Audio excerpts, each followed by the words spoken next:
नमस्कार मित्रों। आज हमारे भारत देश में अनेकों गंभीर समस्याएं हैं जिनसे अधिकतर भारतवासी परेशान हैं। इन सभी गंभीर समस्याओं का मूल स्रोत है भ्रष्टाचार। भ्रष्टाचार का मतलब शीर्ष के कुछ लोग आपस में साठगांठ बनाकर आम नागरिकों को लूटते हैं।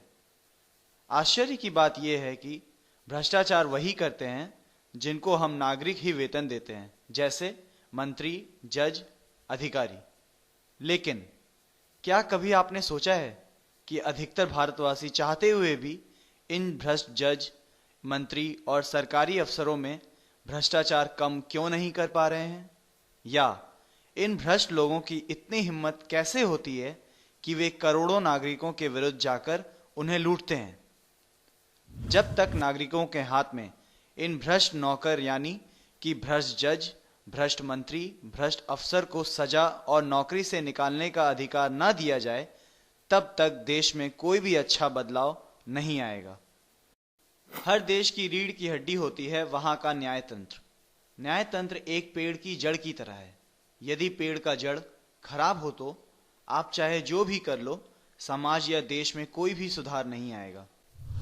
आज हमारे न्यायतंत्र में सबसे बड़ी कमजोरी ये है कि अगर कोई भी अपराधी पैसे वाला है और पीड़ित गरीब है तो न्याय फिर मिलने से रहा। आज हर अपराधी को मालूम होता है कि अगर वो कोई भी क्राइम करता है तो वो जज के साथ साठगांठ बनाकर बच सकता है, और चूंकि आम नागरिकों के पास जज को नौकरी से निकालने का अधिकार नहीं है, तो जज को इस बात की डर और परवाह नहीं होती है कि आम नागरिकों को न्याय मिले या ना मिले। हमें इस समय एक ऐसे व्यवस्था की आवश्यकता है जिसमें न्याय देने का अधिकार केवल आम नागरिकों के पास हो। ऐसी ही एक व्यवस्था है जूरी ट्रायल, और आम नागरिकों के पास भ्रष्ट जज को नौकरी से निकालने का अधिकार हो। ऐसी ही एक व्यवस्था है राइट टू रिकॉल। आइए अब ये जानें कि जूरी सिस्टम क्या है। जूरी का मतलब होता है कि किसी भी जिले के वोटर लिस्ट में से क्रम रहित तरीके से चुने हुए वे 12 से 15 नागरिक जो कोर्ट में पेश होकर केस की सुनवाई करेंगे और निर्णय लेकर फैसला सुनाएंगे, और जज केवल एक रेफरी की तरह होगा जो उनको सबूत और कानून के किसी धारा को समझाने में सहायता करेगा। प्रत्येक मुकदमे के साथ जूरी मंडल के सदस्य बदल दिए जाएंगे। जुडिशरी अर्थात न्यायपालिका हर विकसित देश की जड़ होती है। इसलिए सबसे अधिक महत्वपूर्ण है कि सबसे पहले न्यायपालिका को ठीक करना चाहिए। जब तक न्यायपालिका में कोई सुधार नहीं होगा, तब तक देश के लिए कोई भी कार्य करना व्यर्थ जाएगा। डिस्ट्रिक्ट कोर्ट, हाई कोर्ट और सुप्रीम कोर्ट में सबसे बड़ी समस्या है ईमानदारी की कमी। आज हमारे जज कितने बेईमान हैं और किस तरह संविधान का उल्लंघन कर रहे हैं, देखते हैं।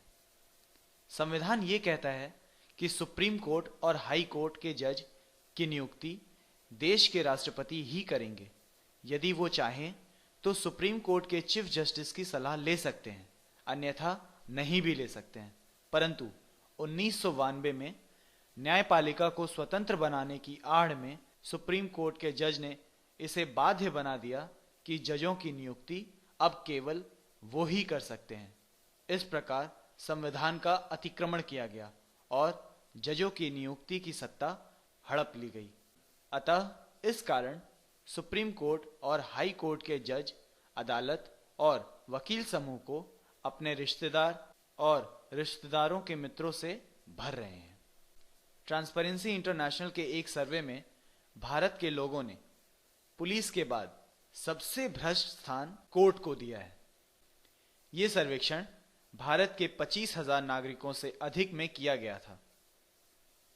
एक उदाहरण के लिए, सुप्रीम कोर्ट के मुख्य न्यायाधीश खरे ने सजा पाए हुए बच्चों के यौन शोषण को जमानत दे दी, जो आईपीसी और संविधान का उल्लंघन करती है। ये इसलिए हुआ क्योंकि वो दंडित अपराधी पैसे वाला था। आइए अब जानते हैं कि जूरी ट्रायल क्यों आवश्यक है और क्यों जज सिस्टम से अच्छा है? मान लीजिए एक पेशेवर गुंडा है और उसकी एक गैंग है और उन पर साल के 100 मामले आते हैं।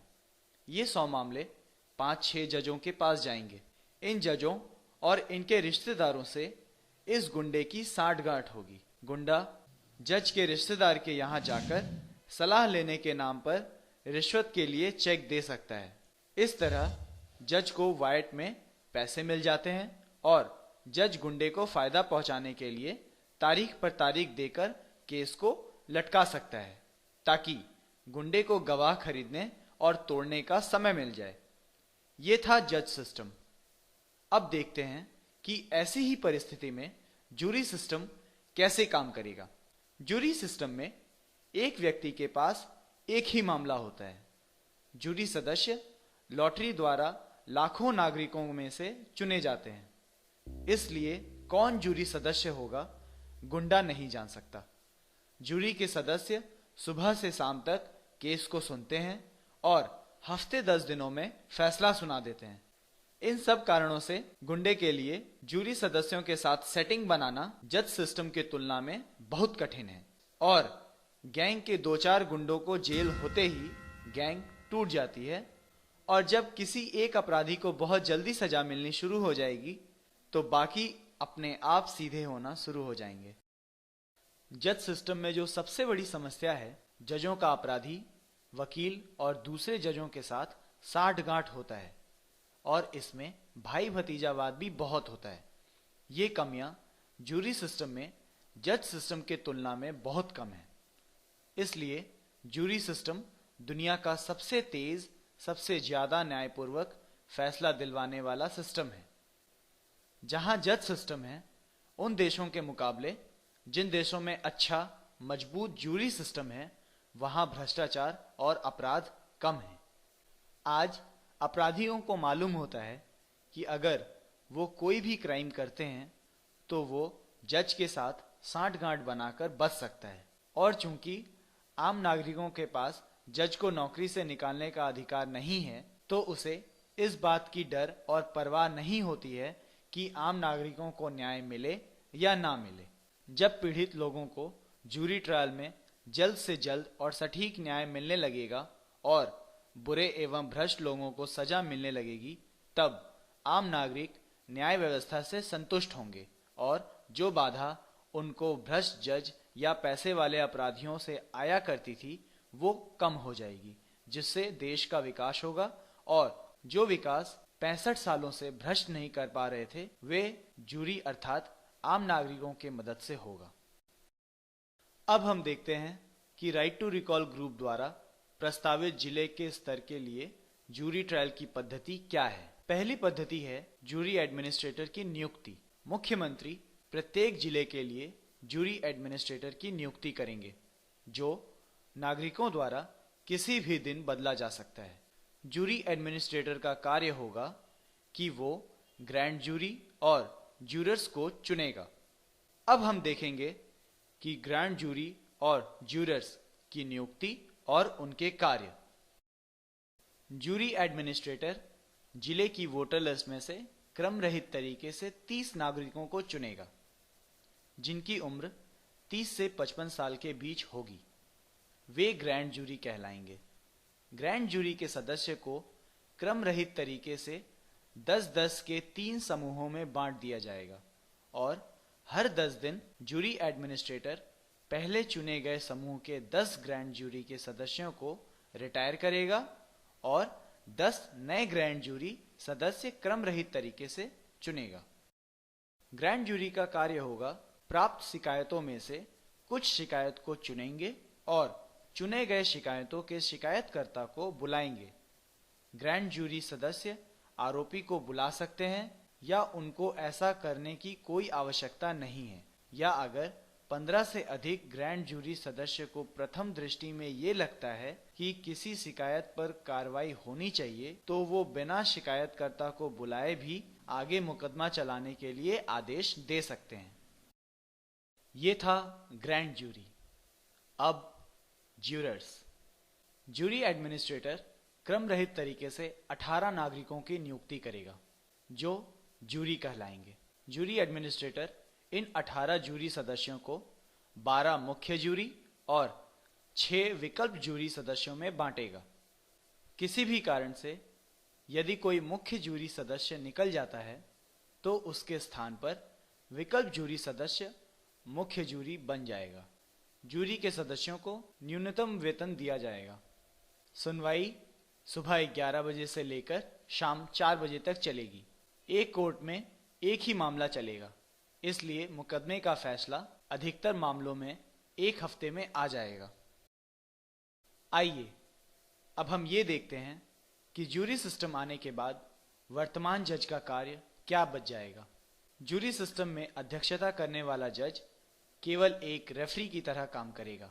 उसके अधिकार आज के जज की तुलना में बहुत कम होंगे। अध्यक्षता करने वाला जज जूरी को कानून के बारे में सलाह दे सकता है और उसका मुख्य कार्य यह सुनिश्चित करना होगा कि मुकदमा अच्छे से चले। अब हम ये देखेंगे कि जूरी की सुनवाई की पद्धति क्या है।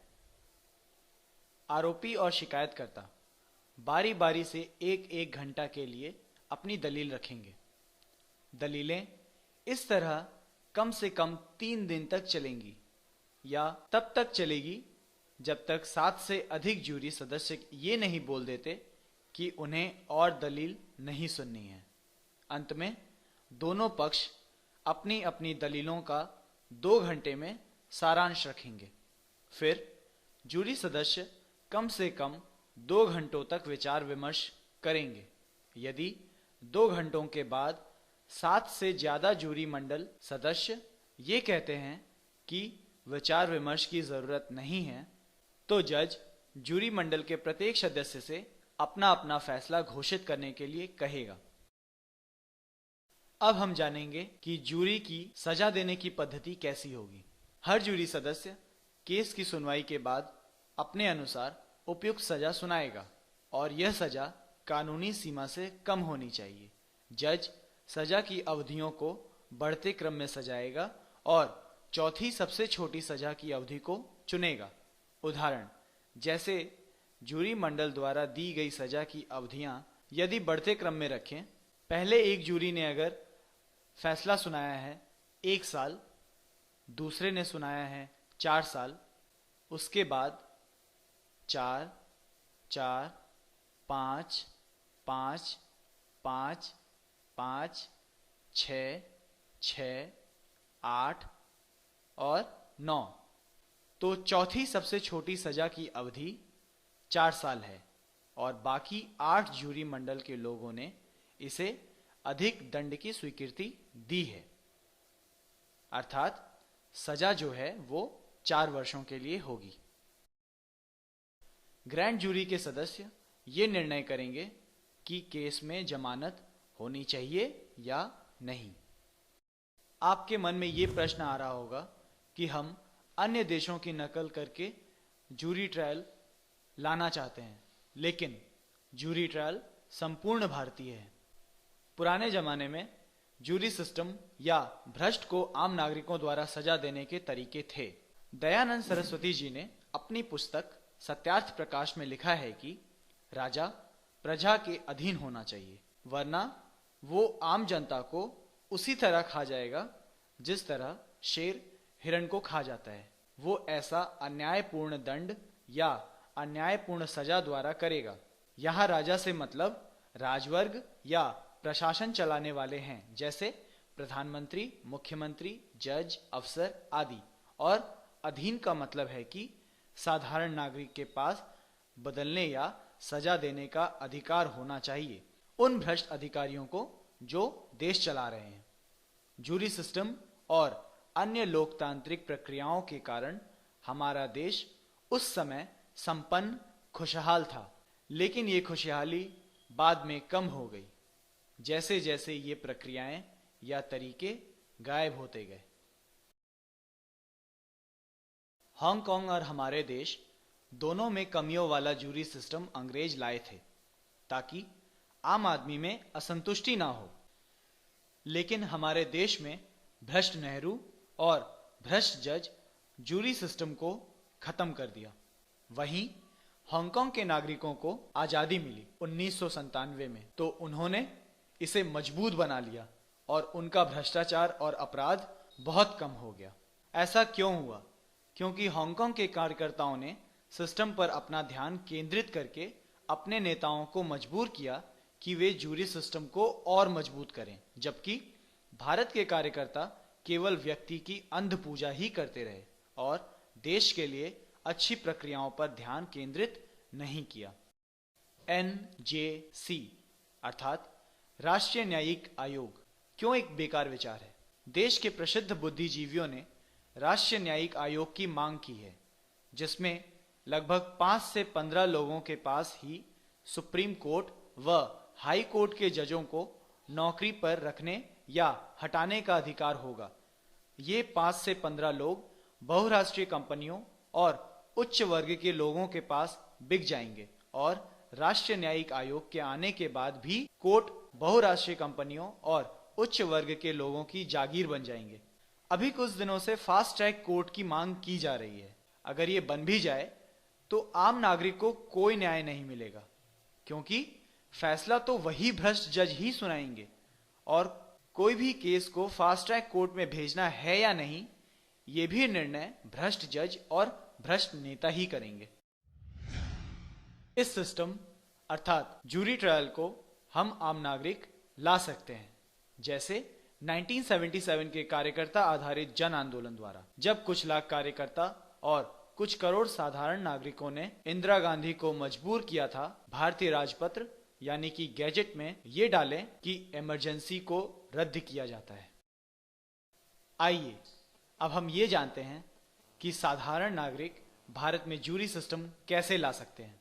देश का प्रशासन सुधारने के लिए आज हमें 100 से अधिक अलग अलग कानूनों या बदलाव की जरूरत है, लेकिन बजाय कि हम 100 अलग अलग आंदोलन करें, हमको एक ही कार्यकर्ता संचालित ड्राफ्ट के नेतृत्व में 1977 के आपातकाल विरोध जन आंदोलन जैसा आंदोलन करना चाहिए, ट्रांसपेरेंट कंप्लेंट प्रोसीजर यानी कि TCP के लिए, और प्रधानमंत्री को मजबूर कर देना चाहिए कि 3 लाइन सरकारी आदेश अर्थात ट्रांसपेरेंट कंप्लेंट प्रोसीजर यानी कि TCP को भारतीय राजतंत्र में डालने के लिए। एक बार ये 3 लाइन का सरकारी आदेश आ जाता है तो फिर अगले दिन कोई व्यक्ति कलेक्टर के दफ्तर जाकर jury system, right to recall प्रधानमंत्री, राइट टू रिकॉल जज आदि जनहित के कानून ड्राफ्ट एफिडेविट में अर्जी के रूप में डाल सकते हैं प्रधानमंत्री की वेबसाइट पर। और जब करोड़ों लोग उसका समर्थन करेंगे अपने पास के पटवारी या लेखपाल के दफ्तर जाकर, तो इतना दबाव बन जाएगा कि प्रधानमंत्री उस पर हस्ताक्षर करने और उसको भारतीय राजपत्र में डालने के लिए मजबूर हो जाएंगे। कृपया अधिक से अधिक लोगों को जूरी ट्रायल के बारे में बताएं और TCP के बारे में अधिक जानकारी के लिए कृपया ये लिंक्स देखें। यदि आपको कोई प्रश्न हो तो हमारे फेसबुक ग्रुप पर पूछ सकते हैं। अधिक जानकारी के लिए कृपया ये लिंक्स देखें। धन्यवाद।